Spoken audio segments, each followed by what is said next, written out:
প্রথম থেকে আমরা বলে আসছি আমাদের এক দফা এক দাবি, সেটা হচ্ছে সর্বস্তরের ইয়েতে আমাদের সব কোঠা ওঠাই দিতে হবে, কোনো অযৌক্তিক কোঠা চলবে না। তো আমাদের কালকে যে প্রেস বিজ্ঞপ্তি বলা হয়েছে সর্বোচ্চ কোঠা সেখানে 5% থাকতে পারে, সেখানে আপনার হচ্ছে প্রতিবন্ধী কোঠা, ক্ষুদ্র নিগোষ্ঠী এবং মুক্তিযোদ্ধা সন্তানরাও সেখানে থাকতে পারে, শুধুমাত্র সন্তানরা। তো এই 5% যতদিন না পর্যন্ত আমাদের মানা হবে ততদিন আমরা আসলে আন্দোলন করে যাব। আর হাইকোর্ট এটা আসলে এটা আপিল করছে 1 মাসের জন্য স্থগিত, কিন্তু এটা কোনো আসলে আপনার হচ্ছে সমস্যার সমাধান না। আমরা হচ্ছে আপিল করছি নির্বাহী বিভাগের কাছে, তারা ইয়ে করবে, তাদের যখন আমরা হচ্ছে সংসদে এটা নিয়ে সুষ্ঠু একটা সৌরভ অবধ দেন তখনই আমরা ছাড়বো, এর আগে আমরা রাজপথ ছাড়বো না। যতদিন আমাদের দাবি আছে ততদিন আমরা এখানে থাকবো।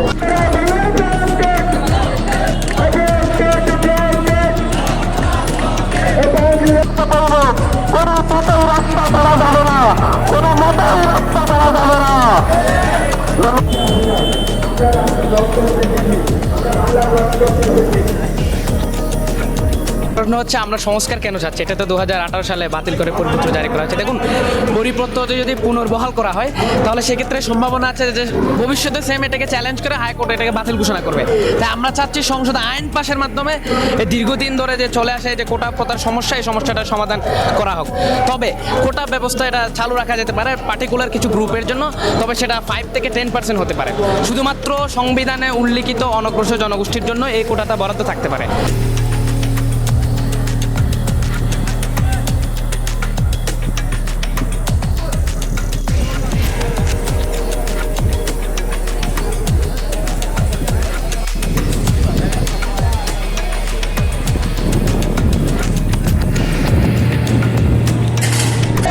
তারা আমাদের সঙ্গে সংহতি প্রকাশ করেছে, অনেকে চা নিয়ে আসতেছে, অনেকে পানি নিয়ে আসতেছে, কেউ আমাদের বিস্কুট কিনে দিয়ে খাওয়াচ্ছে, কেউ শরবত কিনে খাওয়াচ্ছে। তো এটা শুধু আমাদের যারা এখন বর্তমান শিক্ষার্থী আছে শুধুমাত্র তো তাদের দাবি না, এটা যারা এখন সাধারণ জনগণ আছে তাদের ভবিষ্যৎ প্রজন্মের কথা চিন্তা করে শিক্ষার্থীরা কিন্তু আজকে রাস্তা নেমেছে। সবাইকে মনে রাখতে হবে এই দাবি আপনার আমাদের প্রত্যেকের, এই দাবি প্রবাসীর, এই দাবি কৃষকের, এই দাবি কামার তাঁতি দিনমজুর প্রত্যেকের দাবি, সকল শ্রমজীবী মানুষের দাবি। কারণ আপনারও কিন্তু সন্তান আছে, মনে রাখতে হবে এইখানে শিক্ষার্থীরা যারা এখানে আছে তারা আজকে এই দাবি বাস্তবায়ন করবে যখন আপনারা দেখবেন যে আপনাদের অনেকের তো দেখা যায় কোটা নাই। এই বৈষম্য যদি চলতে থাকে, আপনার ছেলে মেয়েকে আপনি এত কষ্ট করে আপনি লেখাপড়া করাচ্ছেন, মাথার ঘাম পায়ে ফেলে আপনি তাদেরকে লেখাপড়া করাচ্ছেন, কিন্তু লেখাপড়া করানোর শেষে তারা দেখবেন চাকরি ক্ষেত্রে যে তাদের কোটা লাগবে, তখন তাদের চাকরি হচ্ছে না, তখন আপনাদের কী অবস্থা হবে?